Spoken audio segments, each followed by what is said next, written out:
Welcome to Anna Story Tales. یہ کہانی ہے قدیم زمانے کی، جب زمین کے کچھ حصوں پر انسانوں سے زیادہ جنات اور سائے بسا کرتے تھے۔ شہزادی ماپارا اپنی خوبصورتی کے لیے نہیں بلکہ اپنی جرت کے لیے جانی جاتی تھی، جو اسے شاہی محل کی دیواروں سے باہر کھینچ لاتی تھی۔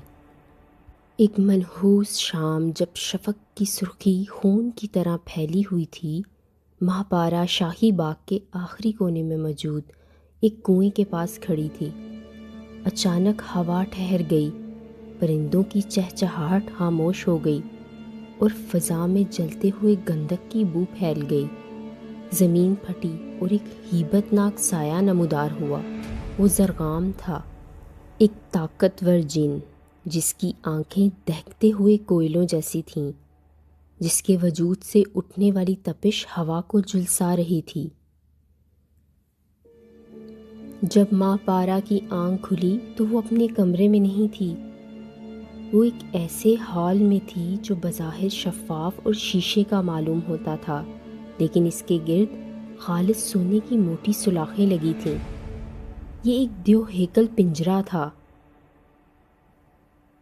جو ایک لرزہ خیز کھائی کے اوپر لٹک رہا تھا۔ نیچے بادلوں کا شور تھا اور اوپر کالی چٹانیں۔ زرغام اس کے سامنے نمودار ہوا۔ اس کا انسانی روپ انتہائی دلکش تھا، مگر اس کی آنکھوں کی وحشت چھپانے سے نہ چھپتی تھی۔ اس نے مخملی لہجے میں کہا، ماپارا، یہ سونے کا پنجرا تمہارے حسن کے سامنے کچھ نہیں۔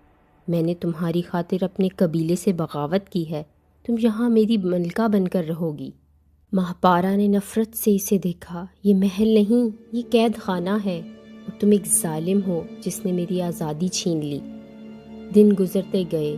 زرغام نے شہزادی کو لبھانے کے لیے طلسماتی کھیل شروع کیے۔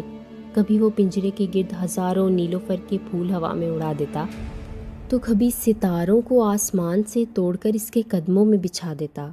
رات کی خاموشی میں وہ پنجرے کی سلاخوں کے پاس بیٹھ کر اپنی بانسری پر ایسی دھنیں چھیڑتا کہ پتھر بھی رو پڑتے۔ ایک رات زرغام نے اپنا ہاتھ سلاخوں کے اندر بڑھایا تاکہ ماپارا کے بالوں کو چھو سکے۔ اس کے چھوتے ہی ماپارا کو یوں محسوس ہوا جیسے وہ جل جائے گی۔ یہ ایک ایسی کیفیت تھی جس میں خوف اور کشش دونوں شامل تھے۔ مجھ سے دور رہو اے جن زادے، تمہارے وجود سے موت کی بو آتی ہے، وہ چلائی۔ زرغام کا چہرہ غصے سے بگڑنے لگا۔ اس کی انسانی جلد پھٹنے لگی، وہ نیچے سے کالی اور کھردری کھال نظر آنے لگی۔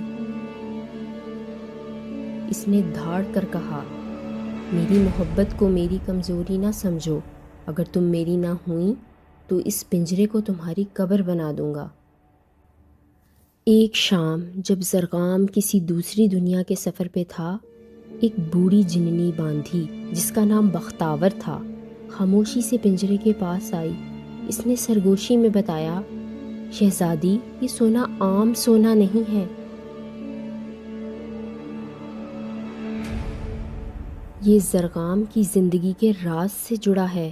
ہر وہ لمحہ جو تم اس پنجرے میں گزارتی ہو، یہ تمہاری روح کو آہستہ آہستہ کھا رہا ہے تاکہ زرغام کو لافانی بنا سکے۔ وہ تم سے محبت نہیں کرتا، یہ تمہاری انسانی معصومیت کے ذریعے اپنی طاقت بڑھانا چاہتا ہے۔ ماپارا کے پیروں تلے زمین نکل گئی۔ جو تحفے، جو رومانوی باتیں زرغام کرتا تھا، وہ سب ایک بھیانک جال تھا۔ اسی رات جب زرغام واپس آیا تو وہ پہلے سے زیادہ وحشی لگ رہا تھا۔ اس نے پنجرے کا دروازہ کھولا اور اندر داخل ہوا۔ اس کی سانسیں ماپارا کے چہرے پر تپش پیدا کر رہی تھیں۔ آج رات ماپارا تمہیں فیصلہ کرنا ہوگا، یا تو تم میری آغوش میں آ جاؤ یا پھر اس کھائی کی گہرائیوں میں گر جاؤ۔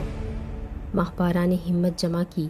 اسے یاد آیا کہ بختاور نے اسے ایک عمل بتایا تھا۔ جیسے ہی زرغام نے اسے چھوا، ماپارا نے اپنی آستین میں چھپی ہوئی وہ چاندی کی چھوٹی سی چھری نکالی جو اسے محل سے ملی تھی۔ چاندی جو جنات کے لیے زہر ہوتی ہے۔ اس نے پوری طاقت سے چھری زرگام کے سینے میں اتار دی۔ ایک زوردار دھماکہ ہوا، سارا محل لرز اٹھا اور سونے کا پنجرہ ٹوٹ کر بکھرنے لگا۔ زرگام کے منہ سے ایک ایسی چیخ نکلی جس نے پہاڑوں کو ہلا دیا۔ دھواں چھٹا تو وہاں کوئی محل نہ تھا، نہ سونا۔ ماہوارہ اسی کنویں کے پاس کھڑی تھی جہاں اسے اغوا کیا گیا تھا۔ وہ زندہ تو تھی لیکن اس کے ہاتھ پر اب بھی ہلکا سا جلنے کا نشان تھا، زرگام کی اس محبت کی یادگار جو اسے ہمیشہ یاد دلاتی رہی کہ کچھ قید خانے سونے کے بھی ہوتے ہیں۔